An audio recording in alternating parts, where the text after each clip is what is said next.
అందరికి షలాం. ప్రార్థన.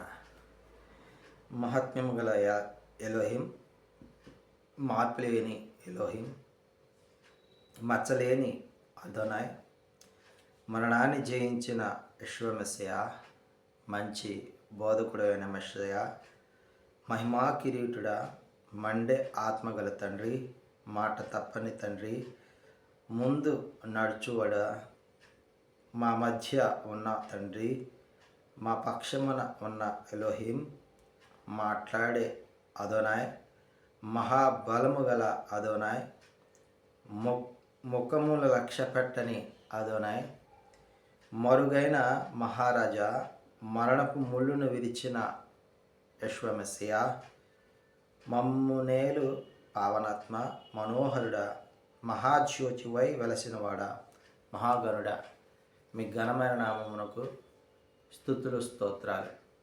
తండ్రి, ఉదయకాల సమయమందు నీ యొక్క జ్ఞానమును నేర్చుకొనటానికి తండ్రి, నీ యొక్క కృపాతిశయములను కొనియాడటానికి మమ్మల్ని సజీవ లెక్కలు నిలవబెట్టి నీ యొక్క జ్ఞానమును మాకు బోధిస్తూ బలపరుస్తూ స్థిరపరుస్తున్న విధానం బట్టి మీకు వేలాది స్తుతులు స్తోత్రాలు చెల్లించుకుంటున్నాం. ఈ మా రక్షకుడు, విమోచకుడు, నజరేయుడు యెషోవా మెస్సీయ నామమున అడిగి పొందుకుంటున్నాం తండ్రి. ఆమేన్.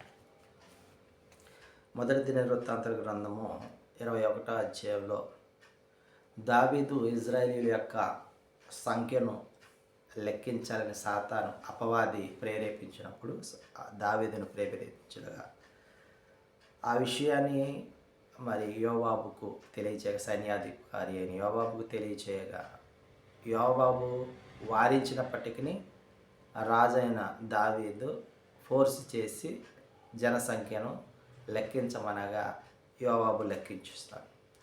ఆ విధంగా లెక్కించగా దావీదుకు అదోనే వారి కోపం, తెగులు వచ్చి 3 ఆప్షన్స్ ఇచ్చినట్లుగా మనం ఈ అధ్యాయంలో మనం గమనించగలం. ఆ ఆప్షన్స్లో దావీదు మనుషుల చేతిలో పడుట కంటే కృపాతిశయము గల కనికరము చూపే నీ చేతిలో పడుట, అంటే అదోనై చేతిలో పడటం మేలు అని గాదు, దీర్ఘదర్శిని గాదుతో సెలవీయగా, మరి అదే విషయంలో అదోనై వారు ఇశ్రాయేలీయులందరి మీదకి తెగులు రప్పింపగా ఇంచుమించు 70,000 మంది పడిపోయి చనిపోయినట్లుగా మనం ఈ అధ్యాయంలో గమనించగలం. మరి ఒక దూతను, నాశనకరమైన దూతను ఇశ్రాయేలీయుల మీదకు పంపగా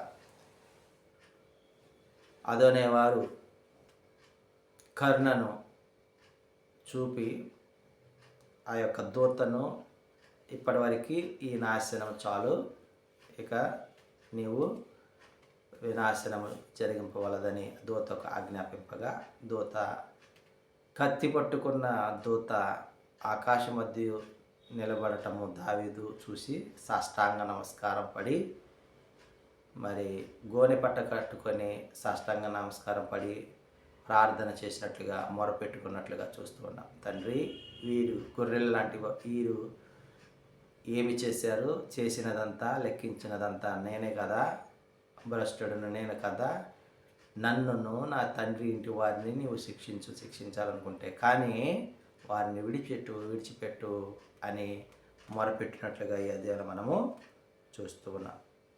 అప్పుడు కత్తి తీసుకొని ఉన్న దూత వర్ణాను కళ్ళము దగ్గర కత్తితో నిలబడినట్లుగా దావీదు చూసి ఇవన్నీ కూడా ప్రార్థన చేసినట్లుగా చూస్తూ ఉన్నాం. ఆ తర్వాత దీర్ఘదర్శి అయిన గాదుతో అదోనే వారు సెలవిచ్చిన రీతిగా బలిపీఠము కట్టి సమాధాన బలులు, దహన బలులు అర్పించమన్నప్పుడు ఆ విషయాన్ని దావీదుకు తెలియజేయగా, దావీదు ఓర్నాను యొద్దకు వెళ్ళినప్పుడు వారి కుమారులు దాగుకొని ఉంటారు, ఇతను కూడా దాగుకొని ఉంటారు. కానీ నీకు అన్నీ నేను ఇస్తాను, ఫ్రీగా ఇస్తానని అంటే, లేదు, న్యాయమైన క్రయధనము నేను నీకు చెల్లించి మాత్రమే నేను అదోని వారికి దహన బలులను, నైవేద్య బలులను నేను అర్పిస్తాను అని 600 తులముల బంగారాన్ని ఇచ్చి భూమి కొరకు ఇచ్చినట్లుగా మనము చూస్తూ ఉన్నాం. ఆ తర్వాత అక్కడ బలిపీఠము కట్టి దహన బలులు, సమాధాన బలులు ఇవన్నీ అర్పించిన తర్వాత అగ్నిల నుండి మరేమో ఇక్కడ దావీదు వారికి అదోనే వారు ప్రత్యుత్తరం ఇచ్చినట్లుగా ఈ అధ్యాయంలో మనము గమనించగలం. ఆమేన్.